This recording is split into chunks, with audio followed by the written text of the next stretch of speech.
अभी तक जो हम पढ़े थे वो क्या था? पौधों में पोषण। क्या पढ़े थे? क्या? पौधों में पोषण, जो कि प्रकाश संश्लेषण के माध्यम से संभव हो पाई।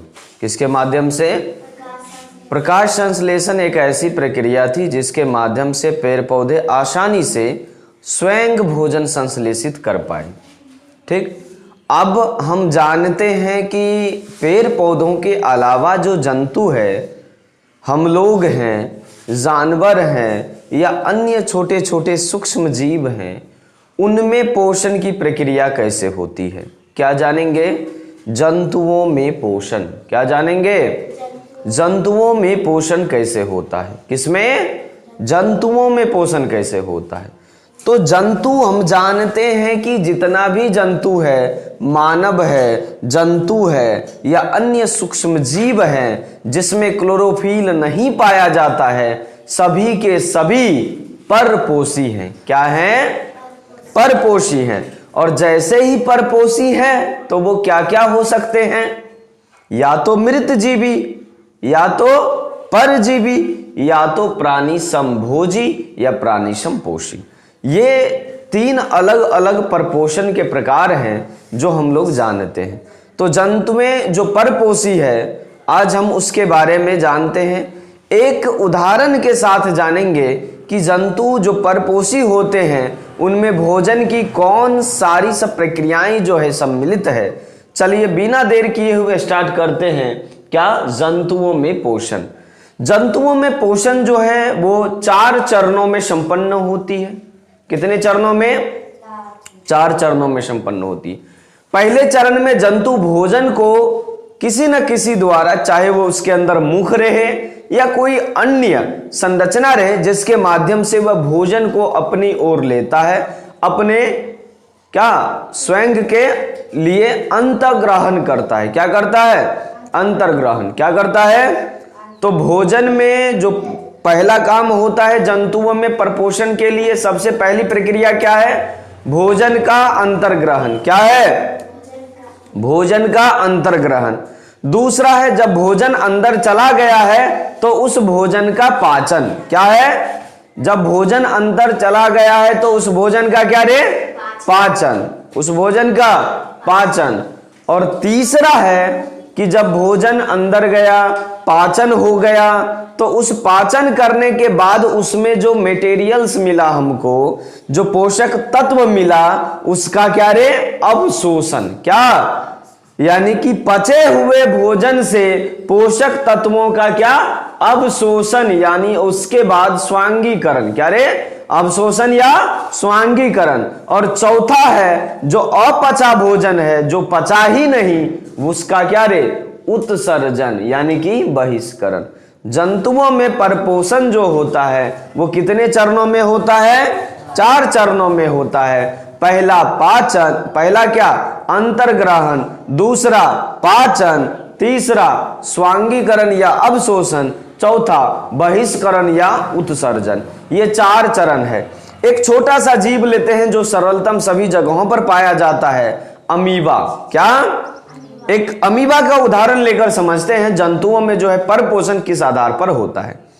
अमीबा एक सरलतम प्रोटोजोआ है, मृदु जलीय है, जो जहां मन तहां मिट्टी के जलों में, मिट्टी और जल जहां है, यानी कहने का मतलब है जलाशयों में, तालाबों में, छोटे छोटे जगहों पर, अभी तो बारिश का सीजन है, हर जगह पर मिल जाए आपको। क्या है अमीबा? एक मृदु जलीय, एक कोशिकीय। क्या है?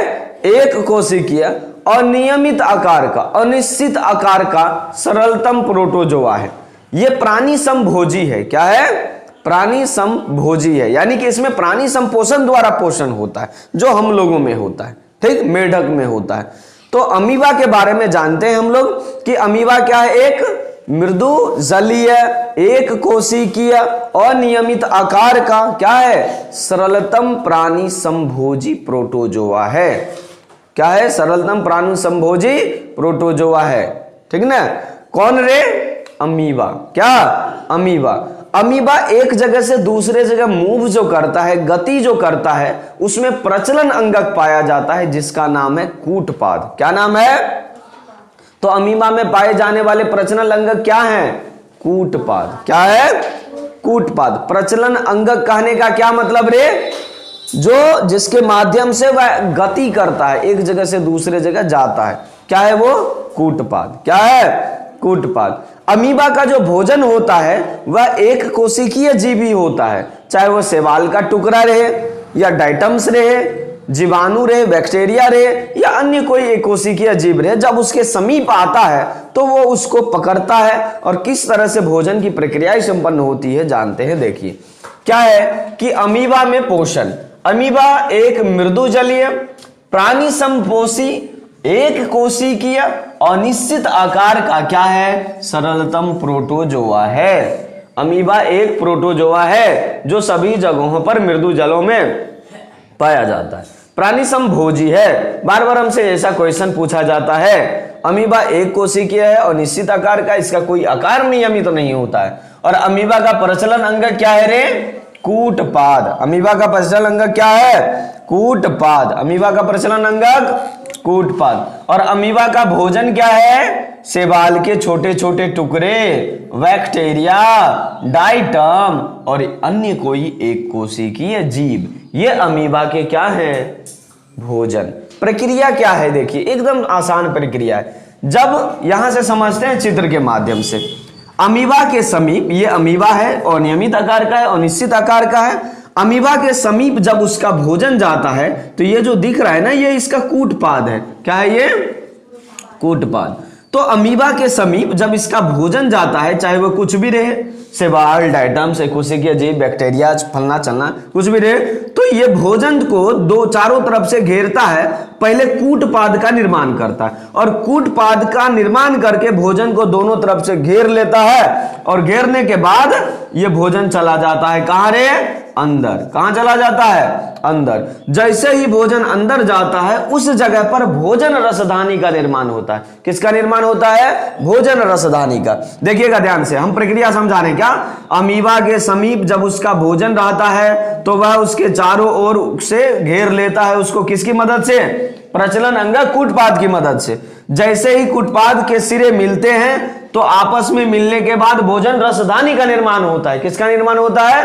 भोजन रसधानी का निर्माण होता है। और भोजन रसधानी का जैसे ही निर्माण हुआ तो भोजन रसधानी में पहले से रहता है पानी और एंजाइम, जल और एंजाइम, और उसी के मदद से अमीबा जो भोजन खाया है ना, जो पकड़ा है ना कूटपाद की मदद से अंदर जो गया है, तो अमीबा में भोजन रसधानी में जो जल और एंजाइम्स है उसकी मदद से भोजन का हो जाता है पूरा पाचन। क्या हो जाता है? पाचन। और भोजन पच जाता है तो ये अमीबा के कोशिका द्रव्य में चला जाता है। और अपचा भोजन, जो भोजन नहीं पचता है, कहीं भी अस्थायी छिद्र करके क्या निकल जाता है? बाहर। अमीबा में भोजन के उत्सर्जन यानी बहिष्करण के लिए कोई निश्चित स्थान नहीं होता है। शरीर के किसी भी भाग से छेद हो गया, बाहर निकल गया अपचा भोजन। ठीक? क्योंकि और इसीलिए ये अनियमित आकार का होता है, क्योंकि शरीर में जब मन तब हुआ, बाहर छिद्र हो गया, निकल गया भोजन। जब मन तब हुआ, ये कूटपाद का निर्माण किया और भोजन को अंदर कर लिया। ठीक? इसलिए अमीबा क्या है रे? अनियमित आकार का एक सरलतम प्रोटोजोआ है। क्या है? अनियमित आकार का एक सरलतम प्रोटोजोआ है। फिर से थोड़ा सा प्रक्रिया करके समझाते हैं। क्या बोलिए तो? अमीबा क्या? अमीबा के समीप जब उसका क्या रहता है? भोजन रहता है, तो वह उसके चारों ओर कूटपाद का निर्माण करता है। और किसको घेर लेता है? भोजन को घेर लेता है। और कूटपाद के सिरे आपस में जुड़कर किसका निर्माण करते हैं? भोजन रसधानी का निर्माण करते हैं। और भोजन रसधानी जहां क्या रहता है? जल और एंजाइम। जल और एंजाइम की उपस्थिति में भोजन का क्या हो जाता है? पूर्ण पाचन हो जाता है। और पचा हुआ भोजन अमीबा के ही कोशिका द्रव्य में चला जाता है। और अपचा भोजन शरीर के, अमीबा के शरीर के किसी भी भाग से, क्या?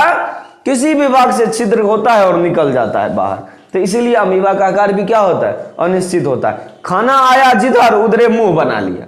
ठीक? उधरे से खा लिया, उधरे से अंदर क्या किया रे? अंतर्ग्रहण कर लिया। मतलब उधर ही कूटपाद का निर्माण हुआ, उधर ही अंतर्ग्रहण करके अंदर कर लिया। जहां अंदर किया उस जगह पहले से क्या रहेगा? जल और एंजाइम। क्या रहेगा? जो उसके कोशिका द्रव्य में ही रहता है। जिस जगह जल और एंजाइम में भोजन अंदर हुआ उस जगह क्या बन जाएगा? भोजन रसधानी। क्या बन जाएगा? भोजन रसधानी। और भोजन रसधानी में ही अमीबा के भोजन का क्या होगा? पाचन। क्या? और पाचन जो भोजन हो जाएगा जब, तो पचा हुआ भोजन कहां चला जाएगा? कोशिका द्रव्य में। कहां चला जाएगा? कोशिका द्रव्य में। और अपचा भोजन शरीर के किसी भी भाग से छिद्र करके क्या हो जाएगा? बाहर निकल जाएगा। इस तरह से अमीबा में भोजन की प्रक्रिया संपन्न होती है। कैसे? 4 चरण हुआ इसमें भी। क्या? पहले अंतर्ग्रहण, पाचन, स्वांगीकरण, उत्सर्जन। हम लोगों में भी वैसा ही होता है। पहले खाए मुख द्वारा, हम लोगों का मुंह बना है, गाय भैंस बकरी का मुंह बना है, जंतुओं का मुंह बना है, नहीं बना है? अमीबा में मुंह था नहीं, तो जहां मन तहां से खाया, जहां मन तहां से उत्सर्जित कर दिया। ठीक, लेकिन हम लोगों का तो मुंह है, तो हम लोग भोजन शुरू कहां से करते हैं? मुंह से, मुख गुहा से। तो आगे जो हम पढ़ेंगे वो अपना लोग के बारे में पढ़ेंगे, जंतुओं के बारे में पढ़ेंगे। आज एक सरलतम एकोशिकीय जीव में पोषण की प्रक्रिया को जानें।